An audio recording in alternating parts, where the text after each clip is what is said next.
السلام علیکم دوستو، اردو کلاسک چینل پر خوش آمدید۔ آئیے سنتے ہیں اردو ناول رنگ آسماں قسط نمبر 72۔ معزز سامعین سے امید کی جاتی ہے کہ ویڈیو کو لائک کریں اور چینل کو سبسکرائب بھی کریں، شکریہ۔ بالک، تجھے زہر مہرے کی ضرورت تو نہیں، پھر بھی اسے رکھ لے، شاید تیرے کام آ پڑے۔ اسے سانپ کے کانٹے پر لگا دو تو 21 دن کا مرا ہوا بھی جی اٹھتا ہے۔ بوڑھا سپیرا چند ثانیوں کے لیے پرسوچ سی خاموشی اختیار کیے رہا، پھر آگے کہنا شروع ہوا۔ دیکھ بال کے اپنے پتا کی طرح سے کھو نہ دینا، جسے میں نے اپنا سب سے اچھا اور تیز منتر اس دن کے لیے سکھایا جب اس کا کام پڑے گا، پرنتو اس نے اسے گوا دیا۔ مگر وہ کر بھی کیا سکتا تھا، جیسے میں بھی تو کچھ نہ کر سکا، اور کشتی ناگ حفاظت کے باوجود میرے ہاتھ سے نکل گیا۔ میں اسے نہیں کھوؤں گا بابا۔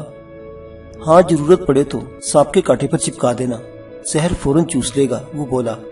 اب نیلگری کی پہاڑی پر اتر کی طرف جا، جہاں چائے کا باغ ختم ہو، گھاٹی اتر کر دوسری گھاٹی پر چڑھ جانا۔ وہاں کاجو اور چندن کے جھاڑ ہیں، چندن کے جھاڑوں پر لپٹے ہوئے سانپ جگہ جگہ ملیں گے، ان سے ڈرنا نہیں اور بڑھتے چلے جانا۔ ایک دن اور ایک رات جنگل جنگل، بالکل سیدھے اتر، اور چلنا ہوگا۔ پھر ایک جھرنا ملے گا، وہ جگہ ڈھونڈ لینا جہاں سے وہ نکلتا ہے، وہیں ایک جھوپڑی بنی ہوگی، اس میں ٹھہر جانا اور بین بجانا، اس وقت تک بجانا جب تک ناگداسی کے ہمزاد نہ آ جائے۔ وہ شیش ناگ کے بس میں ہے اور اسی کے کارن سدھا بے بس ہے۔ وہ اوشیہ آئے گی اور کسی بھی روپ میں آئے تو اسے پہچان لے گا۔ کام پورا کر کے جب تو واپس آئے گا تو اس بڑھے سپیرے کو اسی جگہ پائے گا۔ پھر بڑھے نے حصار کھینچا اور سمادھی لگا کر گیان دھیان میں لگ گیا۔ ولی اس کی ہدایت کے مطابق چائے کے باغات تک تو بآفیت چلا گیا، مگر جب دوسری پہاڑی پر پہنچا تو بھیانک قسم کی جھاڑیوں اور بالخصوص سندر کے درختوں سے لپٹے ہوئے مختلف رنگ و جسامت کے سانپوں اور اژدہوں کو دیکھ کر گھبرا گیا۔ پھر دن تو کسی نہ کسی طرح کٹ گیا، مگر رات جو قریب آتی گئی خوفزدہ ہونے لگا۔ کبھی جنگل کے ماحول سے واسطہ نہ پڑا تھا، اس لیے اس سے پہلے وہ شاید سب سے خطرناک اتفاق پر دل میں اتنی تیزی سے دھڑک رہا تھا کہ قدم ڈگمگا جاتے۔ سورج غروب ہونے لگا تو درندوں کی خوفناک آوازوں اور کیڑے مکوڑوں اور مختلف قسم کی آوازوں والے پرندوں نے الگ الگ دل دہلانا شروع کر دیا۔ بیچارہ ولی سخت پریشان ہو گیا تھا کہ بیٹھے بیٹھے کس مصیبت میں پھنسا لیا خود کو۔ واپسی کا اب سوال یوں بھی نہ تھا کہ بہت دیر ہو چکی تھی، اس لیے سوچا کہ رات ہی ہونی ہے، جنگل میں کہیں آگے ہو یا پیچھے فرق تو کچھ نہ پڑے گا۔ پھر مڑ کر دیکھا تو اسی راستے پر ایک موٹا سا اژدھا لیٹا ہوا نظر آیا جس پر وہ چل کر آیا تھا۔ وہ جگہ ایک درے کی سی تھی جہاں اس کے سوا اور کسی جانب سے واپسی کا کوئی راستہ نہ تھا۔ مجبوراً وہ آگے بڑھتا رہا۔ اب رات سر پر آن پڑی تھی، جنگلی درندوں کی آوازیں اور دہشت انگیز ہو گئیں۔ بارہ جی چاہا کہ کسی درخت پر چڑھ کر رات گزار لے، مگر سانپوں کے تصور سے لرزہ طاری ہو جاتا تھا۔ یوں وہ مجبوراً چلتا رہا اور ساری رات ہی چلتا رہا۔ سورج کی پہلی کرن نمودار ہوئی تو اس کی خوشی کی کوئی انتہا نہ رہی۔ اس سے چند قدم کے فاصلے پر چشمہ بہہ رہا تھا۔ اس نے موتی کی طرح شفاف پانی پیا اور اسی سے منہ ہاتھ دھوئے تو جیسے آدھی تھکن دور ہو گئی۔ شفق کے سرخ سرخ گھونگھٹ سے سورج نمودار ہوا تو گرد و پیش اس قدر دل فریب اور جانفزا منظر سامنے تھا کہ قدرت کی فیاضی و سنائی پر خود بخود سجدہ شکر کا اشتیاق پیدا ہوا۔ پھر جبین ناز بارگاہ ایزدی میں اس خشوع و خضوع کے ساتھ جھک گئی کہ شاید ایسی لذت پہلے کبھی نہ مل سکی۔ جھرنے کا منبع بھی بآسانی مل گیا اور اب ولی نے حسب ہدایت بین بجانا شروع کی۔ دل انجانی مسرتوں سے لبریز تھا اور کیف و سرور کا ایک سیلاب تھا جو دل کی گہرائیوں سے اس کی بین میں منتقل ہو رہا تھا۔ اس نے دیکھا سدھا چھوٹے بڑے سانپ درختوں، جھاڑیوں اور سوراخوں سے برآمد ہو کر ولی کی طرف بڑھنے لگے۔ وہ شکستہ جھونپڑی کے دروازے پر بیٹھا تھا اور جانے کتنی مدت سے ویران پڑی تھی۔ سانپ آتے لیکن اس سے 10 قدم کے فاصلے پر رک جاتے۔ بجائے بین کے نتائج کے برخلاف وہ پھن اٹھا کر سر نہ ہلاتے، بلکہ یوں لمبے لمبے لیٹتے جیسے ایک ساتھ متعدد لاٹھیاں ڈال دی گئی ہوں۔ ولی بین بجاتا جاتا اور غور سے انہیں دیکھتا جاتا۔ ولی کو ناگداسی کی ہمزاد کی تلاش تھی، مگر شناخت کے اس کے پاس کوئی علامت نہ تھی۔ وہ حیران تھا کہ اب کیا کرے۔ وہ دوپہر تک جھوپڑی کے سامنے کھلے میدان میں اتنے سانپ جمع ہو گئے کہ زمین دکھائی نہ دیتی، مگر ابھی تک اس کا مقصد پورا نہ ہوا تھا۔ وہ بین بجاتے بجاتے تھک چکا تھا اور بوڑھے کی فرمائش کے باوجود بیزار ہو کر اس نے بین بجانا بند کر دی، اسے غصے سے زمین پر پھینک دیا۔ اگرچہ اس نے دھیرے سے ہی پھینکا تھا اور خود بھی بیٹھا ہوا تھا، مگر نہ جانے کیا ہوا کہ اس نے دیکھا سانپوں میں اضطراب کی ایک لہر سی دوڑ گئی اور انہوں نے ایک ساتھ کروٹ سی لی۔ پھر یہی وہ وقت تھا جب چشمے کے بھاؤ کے رخ سے مانوس سی آواز آئی، بین بجانا بند مت کرو، بین بجاتے رہو، بین بجاؤ۔ سدھا اسے ایک لمحے کو خیال سجھایا اور پھر اس نے فوراً بین اٹھائی، مگر بدقسمتی سے وہ ٹکڑے ہو چکی تھی۔ شاید زمین پر پھینکنے کے سبب وہ ٹکرا کر ٹوٹ گئی تھی۔ اب ولی نے چشمے کے بھاؤ کی جانب دیکھا تو حیرت کی انتہا نہ رہی۔ اس نے مجھے اپنے سامنے دیکھا اور پھیلی ہوئی آنکھوں سے میرا نام پکار لیا، سدھا تم؟ ہاں، بین بجاتے رہو، بین بجاؤ نا۔ ارے تم کیوں نہیں بجاتے؟ میں نے اس سے کہا جیسا کہ مذکور ہو چکا، میں کشتی ناگ اور شیشناگ کی داسی ولی تلسمی چکر کے زیر اثر میں نے اپنے آپے میں نہیں ہوتی۔ ولی نے مجھے سب بتایا تھا۔ بین ٹوٹ گئی سدھا، اس نے مجھ سے کہا۔ بین ٹوٹ گئی؟ یہ کہہ کر میں نے اپنا سر پکڑ لیا۔ پھر میں چشمے میں نہانے لگی، منظر کیسا ہوگا اس لیے ولی ہی اندازہ لگا سکتا ہے۔ پھر میں اسی حالت میں پانی سے باہر نکل آئی اور اس قدر عجب طرح سے میں نے ولی کی طرف آغوش پھیلا کر بڑی کہ وہ بیچارہ گھبرا گیا اور چند قدم پیچھے ہٹ گیا۔ اب جو اس نے غور کیا تو میری آنکھیں اسے چڑی چڑی سی دکھائی دی۔ بقول اس کے میں نے اپنا منہ یوں پھاڑ رکھا تھا جیسے میں اسے کاٹنے کے لیے دوڑ رہی ہوں۔ وہ مڑا اور بھاگا۔ اب جو اس کی نگاہ سامنے پڑی تو سارے سانپ پھن اٹھائے پھکارے مارتے ہوئے دکھائی دیے۔ ولی کچھ دور تک بھاگتا چلا گیا، پھر مڑ کر دیکھا تو میں اب بھی اس کا نام لے کر اسے رکنے کے لیے کہہ رہی تھی۔ اس نے مجھے گویا لڑکھڑاتے قدموں کے ساتھ اپنی جانب بڑھتے ہوئے دیکھا، پھر اس نے مجھے بے ہوش ہو کر زمین پر گرتے پایا۔ سانپوں کی فوج واپس جا رہی تھی۔ اچانک ولی کے دل میں ایک سنسناتا خیال آیا، کہیں یہ ناگ داسی کی ہمذات ہی نہ ہو۔ ولی نے جنگل میں پڑی ہوئی ایک موٹی سی سوکھی لکڑی اٹھائی اور آگے بڑھا۔ اس نے لکڑی تانی تاکہ میرے سر پر پٹک کر مجھے مار ڈالے، مگر میرے معصوم چہرے پر نگاہ پڑی تو اس کا ہاتھ رک گیا۔ وہ خود کلامیاں بڑبڑایا، کہیں یہ سیدھا تو نہیں، کہیں ایسا تو نہیں کہ بوڑھا سپیرا اپنے کسی مذموم مقصد کے لیے میرے ہاتھوں اس کا خون کروانا چاہتا ہو۔ ضرور یہی بات ہے۔ مجھے چاہیے کہ پہلے سے ہوش میں لاؤں اور پھر اسی سے اصل صورتحال معلوم کروں۔ ولی مجھے ہمزاد سمجھ کر مارنے کا اپنا ارادہ بدل کر چشمے کی طرف بڑھا تاکہ پانی لا کر میرے چہرے پر چھڑکے اور مجھے ہوش میں لانے کی کوشش کرے۔ پانی کے لیے ٹوٹی ہوئی بین اٹھا لی۔ اس نے پیالی کا کام کیا۔ اس نے بین میں پانی بھرا اور اسے لوٹنے لگا۔ میں پھر بھی حواس میں نہ آئی۔ ولی نے سوچا کہ جب میں ہوش میں آؤں گی اور خود کو یوں برہنہ دیکھوں گی تو شرما جاؤں گی اور اس پر خفا بھی ہوں گی۔ یہ سوچ کر وہ چشمے کے کنارے ادھر ادھر میرے کپڑے تلاش کرنے لگا۔ اس تلاش میں کچھ دور نکل گیا مگر لباس کا کوئی سراغ نہ ملا۔ ملتا بھی کیوں کر، یہ تو اس کے ساتھ رسمی چکر چلایا جا رہا تھا۔ ولی مجبوراً واپس لوٹا، پیالی سنبھالی، لیکن جو اب اصل جگہ پہنچا جیسے مجھے چھوڑ گیا تو میں اسے نہیں ملی۔ ادھر ادھر تلاش کرنے کے باوجود آوازیں بھی دیتا رہا، اپنے حلق سے بھی پکارتا رہا مگر بے سود۔ مجبوراً وہ واپس لوٹا، اس مقام تک پہنچا جہاں اس سال میں دھونی رمائی بوڑھا سپیرے کو چھوڑا تھا۔ بوڑھا سپیرا اسی طرح آسن جمائے بیٹھا تھا۔ ولی نے اسے آواز دی، کوئی جواب نہ ملا۔ بڑھ کر ہلایا جلایا تو وہ گر پڑا۔ نہ جانے وہ کب کا مر چکا تھا اور لاش بالکل اکڑی ہوئی تھی۔ قریبی گھاس پر سرسراتی ہوئی ایک ناگن سے دکھائی تھی۔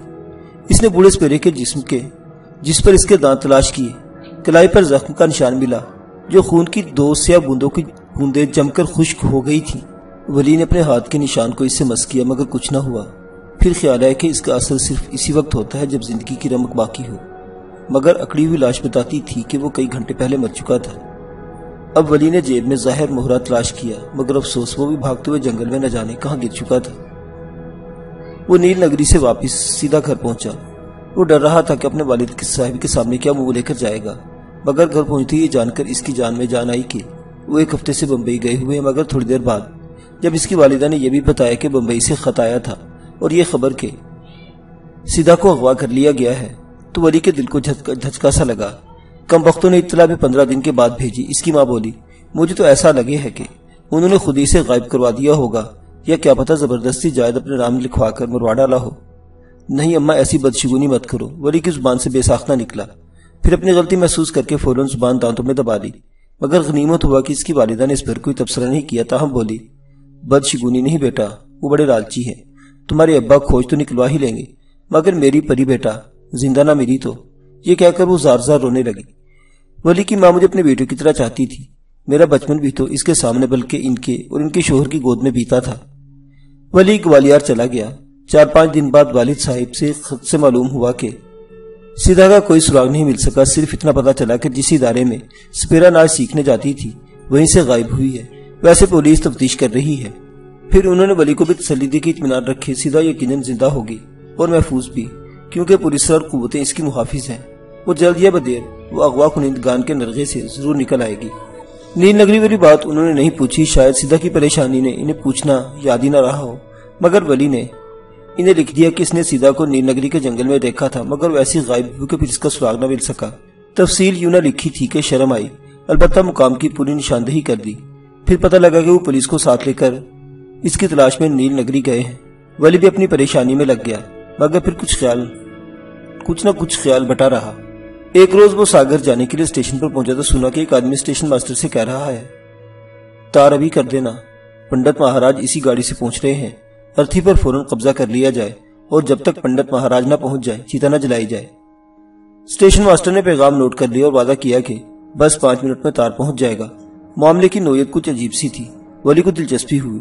اسٹیشن ماسٹر سے دریافت کرنے پر معلوم ہوا کہ اجین میں سانپ کے کاٹنے سے ایک آدمی مر گیا ہے جس کی ارتھی رکوائی گئی ہے اور پنڈت مہاراج اسی کے علاج کے لیے جا رہے ہیں۔